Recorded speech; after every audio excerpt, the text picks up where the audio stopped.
করোনাকালীন শিক্ষা কার্যক্রম চলমান রাখার স্বার্থে জাতীয় বিশ্ববিদ্যালয়ের উদ্যোগে আয়োজিত এই অনলাইন ক্লাসে সবাইকে স্বাগতম জানাচ্ছি। প্রিয় শিক্ষার্থীরা, আশা করি তোমরা সবাই ভালো আছো। আজকে আমরা যে বিষয়টি পড়ব এটা হচ্ছে উদ্ভিদ বিজ্ঞান অনার্স চতুর্থ বর্ষের কোর্স কোড 24-3009। কোর্সের নাম হচ্ছে উদ্ভিদ প্রজনন। আর আজকে আমার লেকচার নম্বর 3। লেকচারের শিরোনাম হচ্ছে ফসলের উৎপত্তি কেন্দ্র। তোমাদের সাথে আছি আমি হ্যাপি বড়ুয়া, সহকারী অধ্যাপক, সহকারী সিটি কলেজ, চট্টগ্রাম। আজকে আমরা যেই চ্যাপ্টারটা পড়বো এটা হচ্ছে ফসলের উৎপত্তি কেন্দ্র। এই বিষয়টা দেখবে তো প্রায় তোমাদের পরীক্ষাতে আসে। ফসলের উৎপত্তি কেন্দ্র বলতে কি বুঝো, ফসলের উৎপত্তি কেন্দ্র সম্পর্কে বেবিলভের ধারণা গুলো ব্যাখ্যা করো, বা প্রাথমিক উৎপত্তি কেন্দ্র এবং গৌণ উৎপত্তি কেন্দ্র বলতে কি বুঝো। তো এই বিষয়টা আজকে আমরা এই ক্লাসের মাধ্যমে জেনে নেব। ফসলের উৎপত্তি কেন্দ্র সম্পর্কে মানুষ ধারণা করা শুরু করলো কখন থেকে? আমাদের চারপাশে আমরা যেসব উদ্ভিদ দেখি এগুলো বুনো অবস্থা থেকে বর্তমান আবাদি পর্যায়ে এসেছে দীর্ঘ বিবর্তনের মধ্য দিয়ে। প্রজাতিগুলো পৃথিবীর সর্বত্র সমানভাবে বিস্তৃত নয়, আবার তাদের মধ্যে যেসব বৈচিত্র্য দেখা যায় তাও আবার পৃথিবীর সব প্রান্তে সমান নয়। আচ্ছা, এখানে যে বিষয়টা সেটা হচ্ছে বুনো অবস্থা থেকে আবাদি পর্যায়। এই ব্যাপারটা তোমাদেরকে একটু ব্যাখ্যা করতে চাই।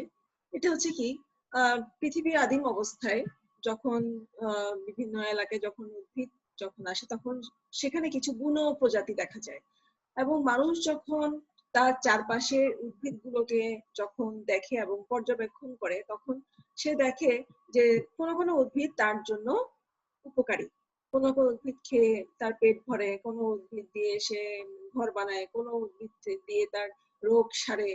হ্যাঁ, এই ধরনের উপকারী উদ্ভিদগুলো সে সংগ্রহ করে এবং সংগ্রহ করে তার নিজের ঘরের কাছে এনে সে লালন পালন করা শুরু করে। এই ব্যাপার, এই যে নিজের কাছে এনে লালন পালন করা, এটাকে বলা হচ্ছে আবাদীকরণ। এখন দেখা যাচ্ছে কি, মানুষ বন জঙ্গল থেকে সেই বুনো যে প্রজাতিটি সে নিয়ে এসেছিল এটা কয়েক প্রজন্ম পরে দেখা গেল কি এদের মধ্যে অনেক বিবর্তন ঘটে যায়, এবং এই বিবর্তনের মধ্যে যেমন প্রাকৃতিক বিষয় আছে ঠিক তেমনি মানুষের সৃষ্ট বিষয়ও আছে। এই বিবর্তনের মধ্যে রয়েছে এই বিভিন্ন প্রজাতি তারা নিজেদের মধ্যে আন্তঃসংকরায়ন করে, পারস্পরিক আন্তঃসংকরায়ন হয়, তাতে জেনেটিক্যাল কিছু সেগ্রিগেশন হয়, আবার কিছু সিলেকশন হয়, মানুষ সিলেকশন করে, আবার ন্যাচারাল সিলেকশন হয়। তোমরা ডারউইনের একটা মতবাদের কথা জানো, সার্ভাইভাল অফ দ্য ফিটেস্ট। এটা কি, যে প্রজাতি সবচেয়ে বেশি পীড়ন সহ্য করতে পারে বা প্রতিকূল অবস্থা সহ্য করতে পারে সেই প্রজাতিটি শেষ পর্যন্ত বেঁচে থাকে।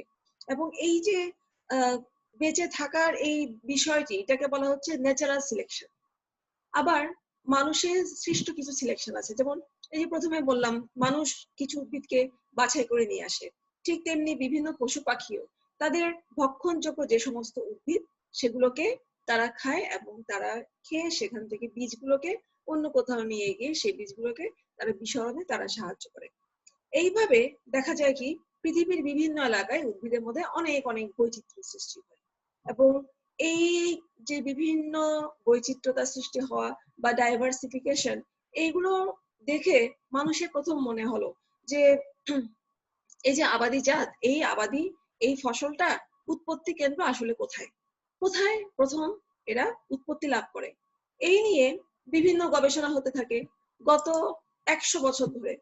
মানুষ যখন ফসলের উন্নয়ন ঘটানোর জন্য যখন মানুষ চেষ্টা করছে তখন থেকে তারা করছে কি, মানুষ বিভিন্ন ব্যাপক অনুসন্ধান চালায় এবং বিভিন্ন উদ্ভিদ প্রজাতি সংগ্রহের জন্য পরিকল্পিত এবং ব্যাপকভাবে অভিযান পরিচালিত করে।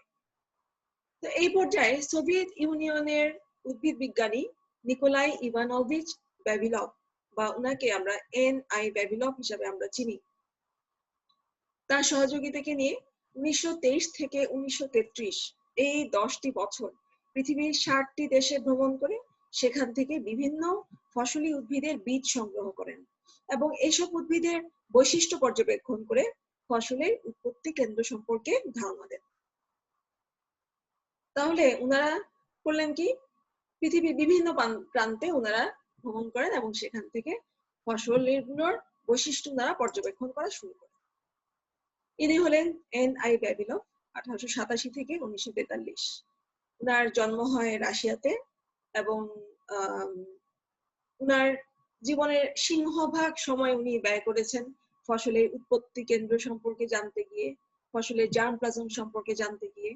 কিন্তু তোমরা যদি উনার জীবনী পড়ো, দেখবে যে উনার জীবনের শেষ দিনগুলো ভালো ছিল না। উনি রাশিয়ান সরকার দ্বারা বিভিন্নভাবে নিগৃহীত হন। এখানে অনেকটা রাজনৈতিক বিষয় ছিল বা অনেকটা ধর্মীয় বিষয় ছিল এবং সেই সময়কার রাজনীতি অনেকটা ধর্ম দ্বারা প্রভাবিত ছিল। তো সেই সময়ে উনি রাশিয়ান সরকারের রোষানলে পড়েন এবং 1941 সালে উনাকে জেল হাজতে প্রেরণ করা হয় এবং সেখানে উনি খাদ্যের অভাবে শেষ পর্যন্ত 43-এ মারা যান। যে মানুষটি আমাদের জন্য এই ফসলি উদ্ভিদের উৎপত্তি কেন্দ্র জানতে গিয়ে জীবনের এতগুলো সময় নষ্ট করলেন, তিনি কিন্তু মারা গেলেন খাবারের অভাবে। এই যে ব্যাবিলভ, উনি বিভিন্ন এলাকা ঘুরে উনি ফসলের উৎপত্তি কেন্দ্র সম্পর্কে কিছু বৈশিষ্ট্য উনি বের করেন, যে কোন কোন বৈশিষ্ট্যের ভিত্তিতে আমরা জানতে পারবো যে পুরো একটা ফসলের উৎপত্তি কেন্দ্র কোথায়। এই বৈশিষ্ট্যগুলো কি? একটি এলাকায় কোন একটি ফসলের বহু সংখ্যক আবাদযোগ্য জাত পরিলক্ষিত হয়। 2, ওই এলাকায় ওই ফসলের সর্বাধিক জাত, উপজাত, পোষিত পাওয়া যায়। 3, ওই এলাকায় সর্বাধিক কৌলিক প্রাচুর্য দেখা যায়। কৌলিক প্রাচুর্য বলতে বোঝায় জেনেটিক ভেরিয়েশন, যেখানে বিভিন্ন ধরনের বৈশিষ্ট্য দেখা যাবে। পুরো একটা উদ্ভিদের বিভিন্ন জাত এবং তাদের মধ্যে বিভিন্ন জাতের মধ্যে তার বিভিন্ন বৈশিষ্ট্যের ভেরিয়েশন দেখা যাবে। 4 নম্বর হচ্ছে, ওই এলাকায় ওই ফসলে সর্বাধিক বুনো আত্মীয় পাওয়া যাবে। ব্যাবিলভ বলছেন যে এলাকায় কোন একটা ফসলের সর্বাধিক পরিমাণে বুনো আত্মীয় পাওয়া যাবে, সেই এলাকাটি হচ্ছে ওই ফসলের জন্য তার উৎপত্তি কেন্দ্র। এখন বুনো আত্মীয় মানে কি? খুব ক্লোজ রিলেশন। কোনো একটা উদ্ভিদের সাথে আরেকটা উদ্ভিদের খুব ক্লোজ রিলেশন, কিন্তু তার সাথে আবার অনেকগুলো জায়গায় তার পার্থক্য থাকবে, অনেক জায়গায় তার মিল থাকবে, অনেক জায়গায় তার পার্থক্য থাকবে এবং এইভাবে আত্মীয়তা নির্ধারিত হয়। যেমন তোমরা যদি বিভিন্ন ফসলের গুণো তার বন্য প্রজাতি সম্পর্কে যদি তোমরা জানতে পারো, দেখবে কি বন্য প্রজাতিগুলো বিভিন্ন সময়ে আন্তঃপ্রজাতি সংকরায়ন বা মিউটেশন বা সেগ্রিগেশন, বিভিন্ন কারণে তারা নতুন নতুন প্রজাতি সৃষ্টি করেছে এবং এই নতুন প্রজাতিগুলো মানুষ যখন চাষাবাদের জন্য নিয়ে আসলো, তখন আমরা বলছি এটা হচ্ছে আমার ফসল। আমি কিন্তু সেই বুনো প্রজাতিকে আমার ফসল বলছি না। আমি আমার ফসল বলছি কখন? যখন সেই প্রজাতিটি আমার চাষের আওতায় এসে গেছে এবং সেখান থেকে আমি বিভিন্নভাবে উপকৃত হচ্ছি, সেটা হচ্ছে আমার ফসল। আর তার সে আদিম যে প্যারেন্ট, সে হচ্ছে তার বুনো প্রজাতি, বুনো প্রজনক বা বুনো আত্মীয়। 5 নম্বরে বলা হচ্ছে, ফসলের উৎপত্তি কেন্দ্রে ওই ফসলের অধিক সংখ্যক প্রকট বৈশিষ্ট্য প্রকাশ পায়, কিন্তু ওই এলাকার প্রান্ত সীমায় মিউটেশন এবং স্বপ্রজননের ফলে ওই ফসলে প্রচ্ছন্ন জিনের আধিক্য পরিলক্ষিত হয়। তাহলে কেন্দ্রে থাকবে প্রকট সংখ্যক প্রকট জিনের আধিক্য এবং উৎপত্তি কেন্দ্রের প্রান্ত সীমায় থাকবে মিউটেশন এবং তার মধ্যে স্বপ্রজনন হয়, ফলে সেখানে প্রচ্ছন্ন জিনের আধিক্য পরিলক্ষিত হয়। ব্যাবিলভ ফসলের উৎপত্তি কেন্দ্রকে তিনি 2 ভাগে ভাগ করেন, প্রাথমিক উৎপত্তি কেন্দ্র এবং গৌণ উৎপত্তি কেন্দ্র। এদিকে আমরা বলি প্রাইমারি সেন্টার অফ অরিজিন এবং সেকেন্ডারি সেন্টার অফ অরিজিন। এবার আমরা দেখে নিই এগুলো আসলে কি। প্রাথমিক উৎপত্তি কেন্দ্র বলতে আমরা কি বুঝি? যে এলাকায় বুনো প্রজাতি থেকে ফসলের উৎপত্তি হয়েছে বলে সর্বাধিক বিভিন্নতা দেখা যায়, এবং যে স্থানে ফসলের বিভিন্ন জাতসমূহে অধিক সংখ্যক প্রকট জিন পরিলক্ষিত হয় সেই অঞ্চলকে ডেভেলপ বলেন প্রাইমারি সেন্টার অফ অরিজিন। তাহলে এখানে দুইটা তার বৈশিষ্ট্য, প্রথম বৈশিষ্ট্য হচ্ছে এখানে সর্বাধিক বিভিন্নতা দেখা যাবে, এবং দ্বিতীয়ত হচ্ছে এখানে বিভিন্ন যে জাতগুলো আছে তাদের মধ্যে অধিক সংখ্যক প্রকট জিন পরিলক্ষিত হবে। ডেভেলপ বলছেন যে এই ধরনের যে অঞ্চলগুলো এগুলো হচ্ছে ওই ফসলের প্রাথমিক উৎপত্তি কেন্দ্র। 2, গৌণ উৎপত্তি কেন্দ্র বা সেকেন্ডারি সেন্টার অফ অরিজিন। প্রাথমিক উৎপত্তি কেন্দ্র ছাড়াও কোনো কোনো এলাকায় ফসলের বিভিন্নতা দেখা যায়। এইসব এলাকায় 2 বা ততোধিক প্রজাতির মধ্যে আন্তঃসংকরায়ন এবং পুনঃ পুনঃ প্রাকৃতিক ও কৃত্রিম নির্বাচন ক্রিয়াশীল থাকায় এখানে কিছু মাত্রায় বিভিন্নতা পরিলক্ষিত হয়। এখানে কি বলা হচ্ছে যে প্রাথমিক যে উৎপত্তি কেন্দ্র এটা ছাড়াও হয়তো এই এলাকা থেকে অনেক দূরে আরো একটা এলাকা পাওয়া যেতে পারে যেখানে ওই উদ্ভিদের অনেক বিভিন্নতা পাওয়া যেতে পারে, অনেক ডাইভার্সিফিকেশন দেখা যেতে পারে। এবং এসব এলাকায় কি হয়, এখানে 2 বা ততোধিক প্রজাতির মধ্যে আন্তঃসংকরায়ন হয়। আন্তঃসংকরায়ন বলতে বোঝায় দুটি প্রজাতির মধ্যে যদি সংকরায়ন হয় তখন তাকে বলা হয় আন্তঃসংকরায়ন। আর পুনঃ পুনঃ প্রাকৃতিক এবং কৃত্রিম নির্বাচন। প্রাকৃতিক নির্বাচন বলতে বোঝায় প্রাকৃতিক পরিবেশে যে বিভিন্ন ধরনের স্ট্রেসফুল অবস্থা সৃষ্টি হয়, যেমন অনেক সময় পৃথিবীতে খরা হয়, অনেক সময় জলাবদ্ধতা মানে অধিক বৃষ্টিপাতের ফলে জলাবদ্ধতা হয়, অনেক সময় হিমবাহ হয়, অনেক সময় সেখানে শৈত্যপ্রবাহ চলে। এই সমস্ত প্রাকৃতিক পরিবেশে সহ্য করে যারা বেঁচে থাকতে পারে তাদেরকে বলা হয় প্রাকৃতিকভাবে নির্বাচিত। হ্যাঁ, এটাকে বলা হচ্ছে পুনঃ পুনঃ প্রাকৃতিক নির্বাচন। আবার কৃত্রিম নির্বাচন বলতে কাকে বোঝায়, মানুষ যখন কোনো একটা এলাকায় যখন কোনো একটা ফসলকে যখন দেখে যে এটা তার জন্য উপকারী তখন সে কি করে, সে ওখান থেকে সেটা কালেক্ট করে নিয়ে আসে। আবার পশু পাখি যখন দেখে যে কোনো একটা ফল তার জন্য উপকারী তখন সে সেটা খেয়ে ফেলে বা তার বীজটাকে সে মুখে করে নিয়ে আসে। এটাকে বলা হয় কৃত্রিম নির্বাচন। যখন কোনো একটা এলাকায় বারবার এভাবে প্রাকৃতিক এবং কৃত্রিম নির্বাচন যখন ক্রিয়াশীল থাকবে সেখানেও কিন্তু বিভিন্ন ধরনের বিভিন্নতা পরিলক্ষিত হয়। এটাকে বলা হচ্ছে সেকেন্ডারি সেন্টার অফ অরিজিন। এবার আসো, মেন্ডেল একটা সূত্র দেন, এটাকে বলা হচ্ছে পরিবৃত্তির সমসত্ব সিরিজ সূত্র, law of homologous series in variation. Homologous series in variation মানে হচ্ছে কোনো একটা পরিবর্তন, ধারাবাহিক একটা পরিবর্তন যাদের মধ্যে আবার পারস্পরিক সম্পর্ক থাকবে। এখানে ডেভেলপ প্রদত্ত এই সূত্র অনুযায়ী কোনো একটি প্রজাতিতে যেসব বৈশিষ্ট্য দেখা যায় তার অন্য আত্মীয় প্রজাতি সমূহেও সেসব বৈশিষ্ট্য দেখা যায়। ডিপ্লয়েড, টেট্রাপ্লয়েড, হেক্সাপ্লয়েড গম লক্ষ্য করলে দেখা যাবে এরা যেন অভিন্ন বৈসাদৃশ্যপূর্ণ বৈশিষ্ট্যের একটি সিরিজ। এখানে উনি বললেন কি, এই যে ডিপ্লয়েড গম বা টেট্রা গম বা হেক্সাপ্লয়েড গম এটাকে যদি আমি পরপর যদি আমি লক্ষ্য করি দেখা যাবে যে এদের মধ্যে একটা পরিবর্তন একটা সিরিজ আছে। একইভাবে সিকেল, ডুরাম, ট্রিটিকাম গমকে লক্ষ্য করে দেখলেন যে এদের মধ্যেও বেশ কিছু সাদৃশ্য রয়েছে। একে তিনি পরিবৃত্তি সমসত্ব সিরিজ সূত্র বা law of homologous series in variation নামে অভিহিত করেন। এবার আসি আমরা দেখি ডেভেলপ প্রস্তাবিত ফসলের 8টি উৎপত্তি কেন্দ্র।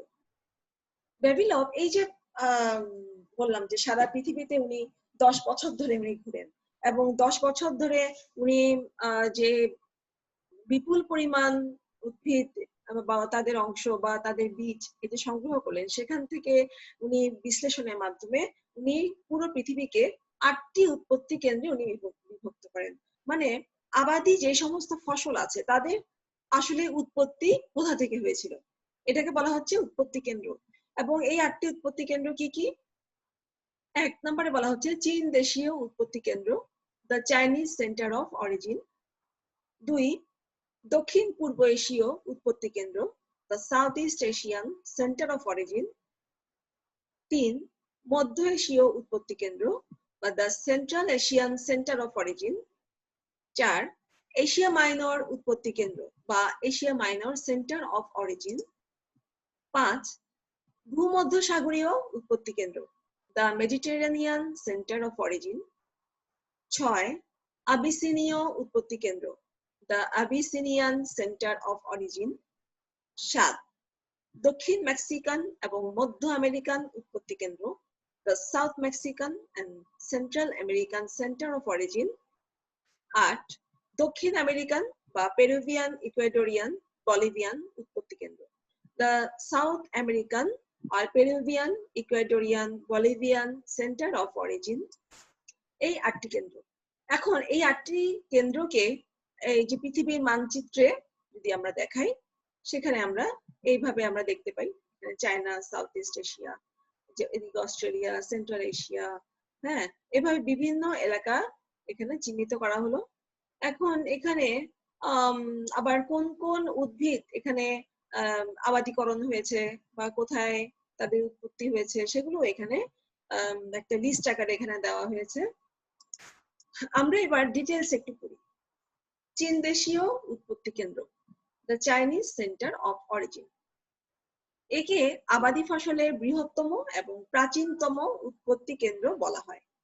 এই কেন্দ্রের প্রধান ফসলগুলো হলো পেঁয়াজ, গোলালু, তামাক, টমেটো, ভুট্টা, চীনাবাদাম, আনারস, পেয়ারা, রাবার, শসা, কুমড়া, সয়াবিন, কমলা, নাশপাতি, মূলা, বেগুন ইত্যাদি। এখানে হচ্ছে সবচাইতে বড় উৎপত্তি কেন্দ্র, মানে পৃথিবীর অনেকগুলো ফসলের উৎপত্তি কেন্দ্র হচ্ছে চীন দেশে। দক্ষিণ পূর্ব এশীয় উৎপত্তি কেন্দ্র, South East Asian centre of origin. এখানে আছে Burma, Assam, Malaysia, Java, Brunei, Sumatra, Philippine দ্বীপপুঞ্জ এবং ইন্দোচীন এই অঞ্চলের অন্তর্ভুক্ত। এই কেন্দ্রীয় ফসলগুলো হলো ধান, ইক্ষু, অড়হর, ছোলা, মুগ ডাল, বেগুন, আম, নারিকেল, কার্পাস তুলা, লেটুস, কালো মরিচ, কলা, হলুদ, দেশি পাট, লাউ, বেল, তাল, আখ, বাবলা ইত্যাদি। মধ্য এশীয় উৎপত্তি কেন্দ্র, the central Asian centre of origin. ভারতের পাঞ্জাব, কাশ্মীর এবং উত্তর পশ্চিম সীমান্ত অঞ্চল, পাকিস্তান, আফগানিস্তান, তাজিকিস্তান, উজবেকিস্তান, পশ্চিম তিয়েন শান এই কেন্দ্রের আওতাভুক্ত।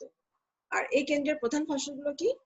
রসুন, গাঁজা, গাজর, তিল, তিসি, মটরশুঁটি, বাদাম, পালং, গম, আঙ্গুর, আপেল ইত্যাদি। এই ফসলগুলোর উৎপত্তি কেন্দ্র মধ্য এশীয় উৎপত্তি কেন্দ্র। এশিয়া মাইনর উৎপত্তি কেন্দ্র, এখানে আছে এশিয়া মাইনর, ইরান, সমগ্র ট্রান্স ককেশিয়া, তুর্কমেনিস্তানের মালভূমি এই কেন্দ্রের অন্তর্গত। আর এই কেন্দ্রের প্রধান ফসলগুলো হচ্ছে গমের 9টি প্রজাতি, কালো সরিষা, রাই, বাঁধাকপি, শালগম, ডালিম, বাদাম, কাজু বাদাম, আখরোট, ডুমুর, পিচ প্রজাতি ইত্যাদি। বলা হচ্ছে এই ফসলগুলোর উৎপত্তি কেন্দ্র ছিল এশিয়া মাইনরে। এবার আসো আমরা দেখি ভূমধ্যসাগরীয় উৎপত্তি কেন্দ্র।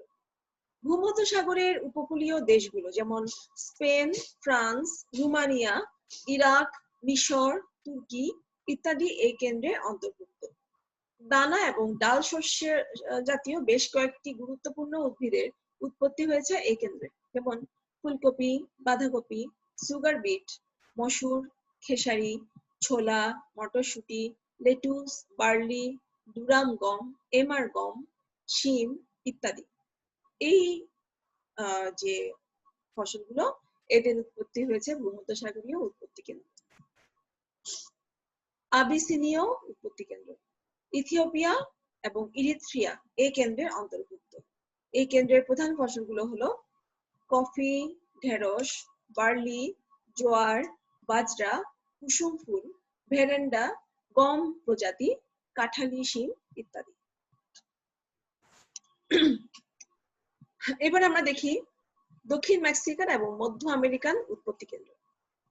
এখানে প্রধান ফসলগুলো হচ্ছে ভুট্টা, শিম, মরিচ, তুলা, মিষ্টি লাউ, ফুটি, মিষ্টি আলু, পেয়ারা, পেঁপে, ফুটি, কোকো, এরারুট, বুনো তামাক, আদা ইত্যাদি। দক্ষিণ আমেরিকান বা পেরুভিয়ান, ইকুয়েডরিয়ান, বলিভিয়ান উৎপত্তি কেন্দ্র। এখানে পেরুর পার্বত্য অঞ্চল, বলিভিয়া, ইকুয়েডর, কলম্বিয়া, চিলি এবং ব্রাজিলের কিছু অংশ এবং প্যারাগুয়ে এই কেন্দ্রের অন্তর্ভুক্ত। এবং এই কেন্দ্রের প্রধান ফসলগুলো হচ্ছে গোল আলু, তামাক, টমেটো, মিশরীয় তুলা, আনারস, কাসাবা, লিমা শিম, রাবার প্রজাতি ইত্যাদি। ডেভিলপ পরবর্তীতে দক্ষিণ আমেরিকান বা পেরুভিয়ান, ইকুয়েডরিয়ান, বলিভিয়ান উৎপত্তি কেন্দ্রকে 3টি কেন্দ্রে বিভক্ত করেন। এগুলো হচ্ছে পেরু উৎপত্তি কেন্দ্র, চিলি উৎপত্তি কেন্দ্র, ব্রাজিলিয়ান ও প্যারাগুইয়ান উৎপত্তি কেন্দ্র। ফলে এই 8টি উৎপত্তি কেন্দ্র পরিবর্তিত হয়ে 11টি উৎপত্তি কেন্দ্রে রূপ নেয়।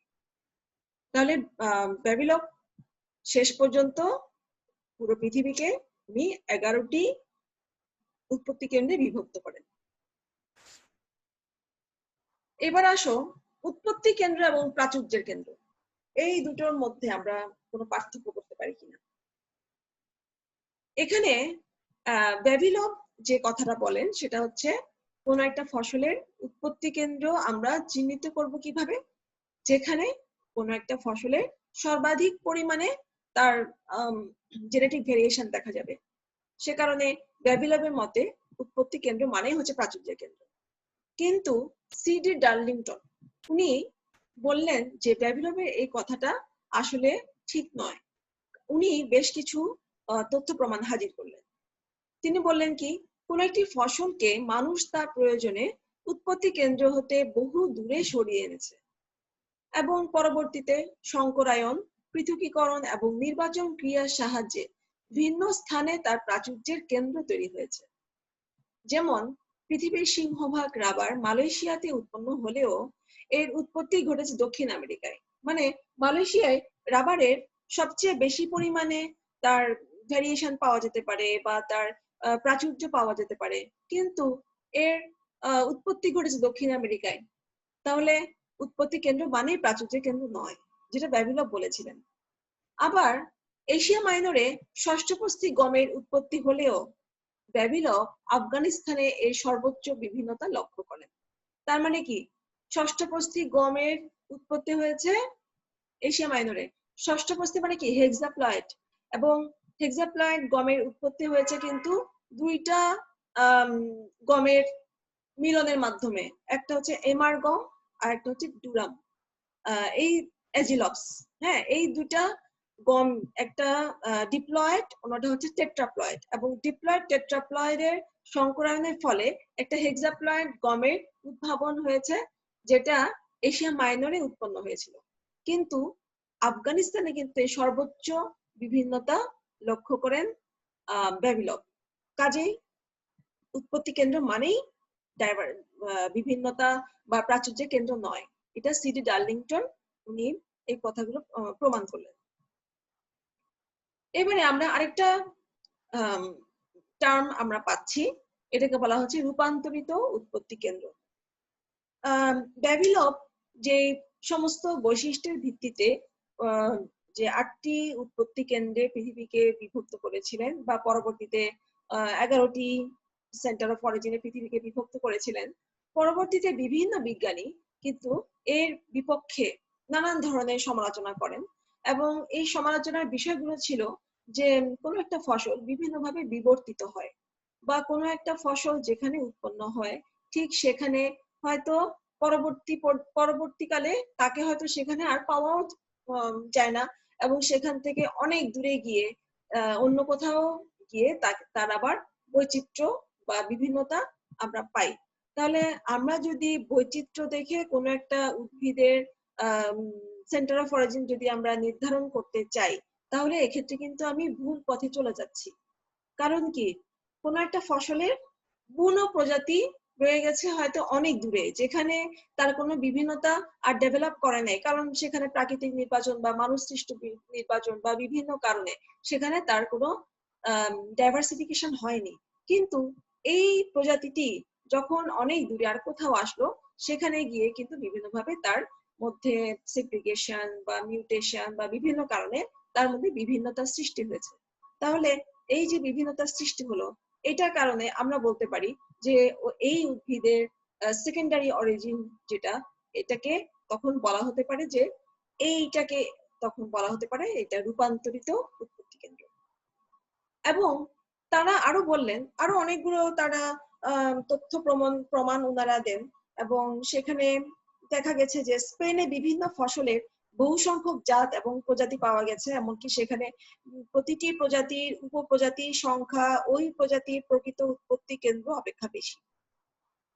এর প্রেক্ষিতে হারলেন বলে আরেকজন বিজ্ঞানী, তিনি বলেন যে সকল ক্ষেত্রে বিপুল বিভিন্নতা ফসলের প্রাথমিক উৎপত্তি কেন্দ্র নির্দেশ করে না, বরং কতিপয় ফসলের উৎপত্তি কেন্দ্রগুলো গৌণ কেন্দ্র হয় অধিকতর যুক্তিসঙ্গত। যেটা ডেভেলপ বলেছিলেন এটাই প্রাথমিক উৎপত্তি কেন্দ্র, কিন্তু প্রকৃতপক্ষে সেটা গৌণ উৎপত্তি কেন্দ্র। আমার ব্যাবিলভ কুমড়া পরিবারের ফসলগুলো এশিয়া মাইনরে উৎপত্তি লাভ করেছে বলে উল্লেখ করেন, কিন্তু হারল্যান্ডের মতে এই ফসলগুলো আমেরিকা থেকে এসেছে এবং এশিয়া মাইনরে অনেক পরে এদের গৌণ কেন্দ্র গড়ে উঠেছে। আবার ষষ্ঠ প্রস্থি গমের উৎপত্তি কেন্দ্র হিসেবে ককেশাসকে, প্রাচ্যের পর্বত পাদদেশকে, হোয়াইট এবং হিন্দুস্তানকে বিবেচনা করা যেতে পারে বলেও মত প্রকাশ করেন। আবার কোনো একটি কেন্দ্রকে ফসলের বিভিন্নতার তারতম্য অনুসারে আরো ক্ষুদ্র ক্ষুদ্র অংশে ভাগ করা যেতে পারে।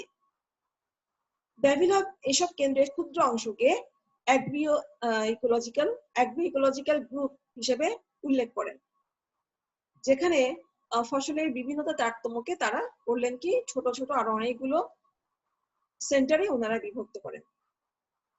হারল্যান্ড এই ধারণাকে আরো একটি বিবর্ধন করেন, যেমন উৎপত্তি কেন্দ্রকে কয়েকটি সুস্পষ্ট ভূতাত্ত্বিক এলাকাকে বিভক্ত করার পাশাপাশি বিভিন্ন পরিবৃত্তি একক বিন্যাস করেন এবং এই সকল ক্ষুদ্রাঞ্চলকে তিনি জিন মাইক্রোসেন্টার নামে অভিহিত করেন। দৃষ্টান্তস্বরূপ তিনি তুরস্কের একটি আদর্শ আবাদী গম অঞ্চলে থ্রেস এর কয়েকটি প্রজাতি, অনেক উদ্ভিদতাত্ত্বিক জাত এবং হেক্সাপ্লয়েড গমের অস্তিত্ব ওনারা খুঁজে পান। তার ফলে এখানে তারাও গমের বিভিন্ন ওয়াইল্ড ফর্মস এবং রিলেটিভস এর খোঁজ পাওয়া যায়। তো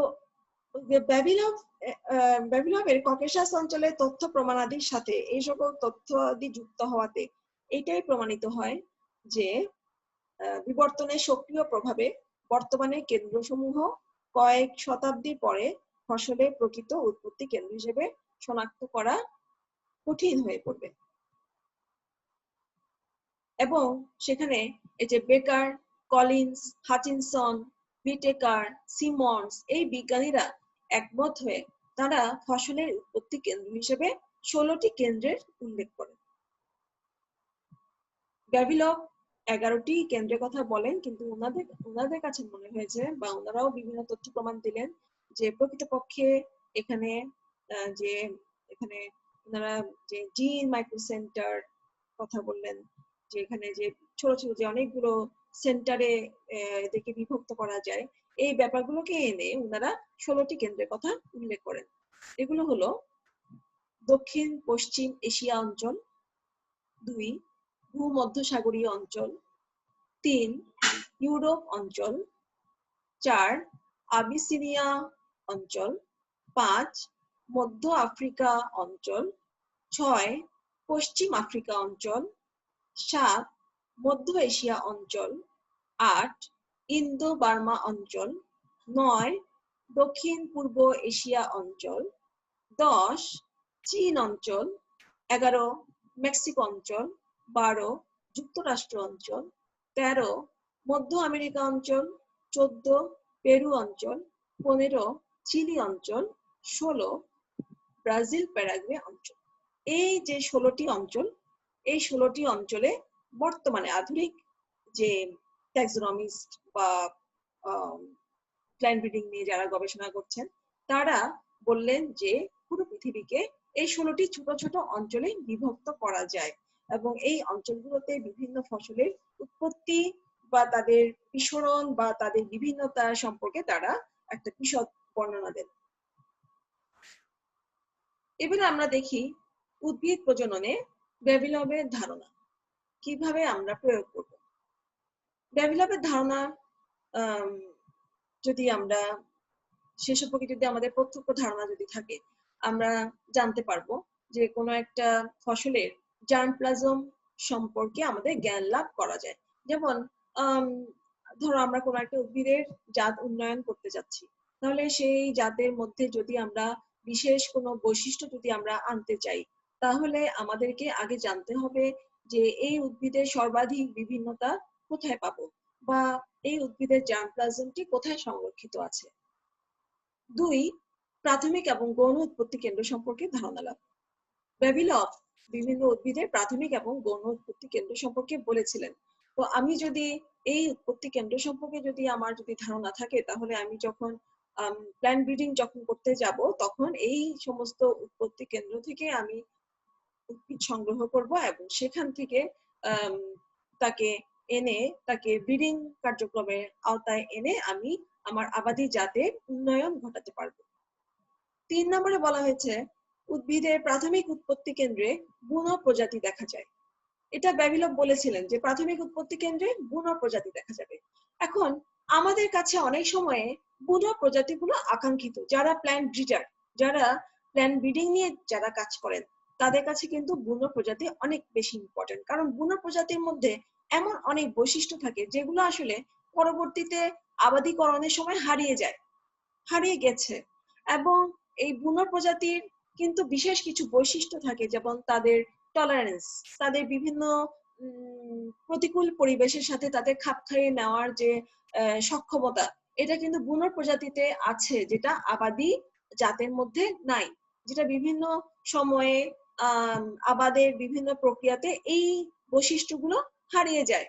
তো যখন মানুষ কোনো একটা জাতের মধ্যে এই ধরনের বৈশিষ্ট্য খুঁজতে চায়, তখন সে কিন্তু বুনো প্রজাতির মধ্যে এই বৈশিষ্ট্যগুলো আছে কিনা সেটা আগে বিবেচনা করে বা সেটা আগে পরীক্ষা করে দেখে। সে কারণে বুনো প্রজাতি আমার জন্য অনেক বেশি ইম্পর্টেন্ট। 4, গৌণ উৎপত্তি কেন্দ্রে 2 বা ততোধিক প্রজাতির মধ্যে আন্তঃসংকরায়ন সংঘটিত হয়। আমি যদি জানতে পারি যে কোনো একটা উদ্ভিদের গৌণ উৎপত্তি কেন্দ্র কোন জায়গায়, তাহলে এবং আমি যদি জানি যে সেখানে 2 বা ততোধিক প্রজাতির মধ্যে আন্তঃসংকরায়ন ঘটেছে, তাহলে আমি সেই প্রজাতিগুলোকে আমি বিশ্লেষণ করলে বা তাদের বৈশিষ্ট্যগুলোকে আমি পর্যবেক্ষণ করলে আমি সেখানে অনেকগুলো বৈশিষ্ট্যের সংমিশ্রণ দেখতে পাবো। তার ফলে এখান থেকে আমি যে প্রজাতিগুলোকে পাবো তাদেরকে কিন্তু আমি ব্রিডিং কার্যক্রমের আওতায় এনে সেখান থেকে অনেকগুলো বৈশিষ্ট্য আমি কিন্তু আমার আবাদি জাতের মধ্যে আমি সন্নিবেশিত করতে সক্ষম হব। 5, গৌণ উৎপত্তি কেন্দ্রে সংশ্লিষ্ট ফসলের পুনঃ পুনঃ প্রাকৃতিক এবং কৃত্রিম নির্বাচন ক্রিয়াশীল থাকায় এখানে সর্বাধিক বিভিন্নতা পরিলক্ষিত হয়। গৌণ উৎপত্তি কেন্দ্রে সংশ্লিষ্ট ফসলের পুনঃ পুনঃ প্রাকৃতিক এবং কৃত্রিম নির্বাচন ক্রিয়াশীল থাকে, ফলে এখানে সর্বাধিক বিভিন্নতা পরিলক্ষিত হয়। এটা আমি এর আগেও আলোচনা করেছি যে যখন গৌণ উৎপত্তি কেন্দ্রে যখন প্রাকৃতিক নির্বাচন যখন ঘটে, মানে প্রাকৃতিক বিভিন্ন কারণে অনেকগুলো ফসল বিলুপ্ত হয়ে যায়, আবার তার মধ্যে আবার অনেকগুলো ফসল বেঁচে থাকে, যারা বেঁচে থাকলো তারা হচ্ছে প্রাকৃতিকভাবে নির্বাচিত। আবার মানুষ যখন কোনো ফসলকে যখন নির্বাচন করে, মানুষ বা বিভিন্ন পশু পাখি, তখন সেটাকে বলা হচ্ছে কৃত্রিম নির্বাচন ক্রিয়াশীল থাকে, ফলে এখানে সর্বাধিক বিভিন্নতা পরিলক্ষিত হয়। মানে যারা বেঁচে থাকলো, যাদেরকে নির্বাচিত করা হলো, তাদের মধ্যে আবার বিভিন্নভাবে আন্তঃসংকরায়ন ঘটানো হয় এবং আন্তঃসংকরায়ন বা তাদের মধ্যে সেগ্রিগেশনের বিভিন্ন জেনেটিক বিভিন্ন সংমিশ্রণ হয়। এর ফলে এখানে বিভিন্ন প্রচুর এখানে বিভিন্নতা পরিলক্ষিত হয়। তো আমি যদি এই ব্যাপারগুলো সম্পর্কে যদি সুস্পষ্ট ধারণা যদি আমার থাকে, বেবিলভ যে কথাগুলো বলে গেছেন এই কথাগুলো সম্পর্কে যদি আমার সুস্পষ্ট ধারণা থাকে, তাহলে এই ধারণাগুলো থেকে পরবর্তীতে প্ল্যান্ট ব্রিডিং করার সময় বা নতুন কোনো জাত উদ্ভাবন করার সময় ব্যবহৃত এই ধারণাগুলোকে আমি প্রয়োগ করতে পারবো। তার ফলে আমার ব্রিডিং কার্যক্রমে নতুন নতুন কিছু বৈশিষ্ট্যের আমি সংমিশ্রণ ঘটাতে পারবো। তোমরা আমার আগের ক্লাসগুলোতে যদি তোমরা দেখে থাকো সেখানে দেখবে যে আমরা বিভিন্ন বৈশিষ্ট্য আমরা আনি প্ল্যান্ট ব্রিডিং এর মাধ্যমে, যেমন খরা প্রতিরোধী জাত উদ্ভাবন করা, লবণাক্ততা প্রতিরোধী জাত উদ্ভাবন করা। যেমন বাংলাদেশে কিন্তু এই লবণাক্ততা প্রতিরোধী জাত উদ্ভাবন করা সম্ভব হয়েছে ব্রিডিং কার্যক্রমের মাধ্যমে।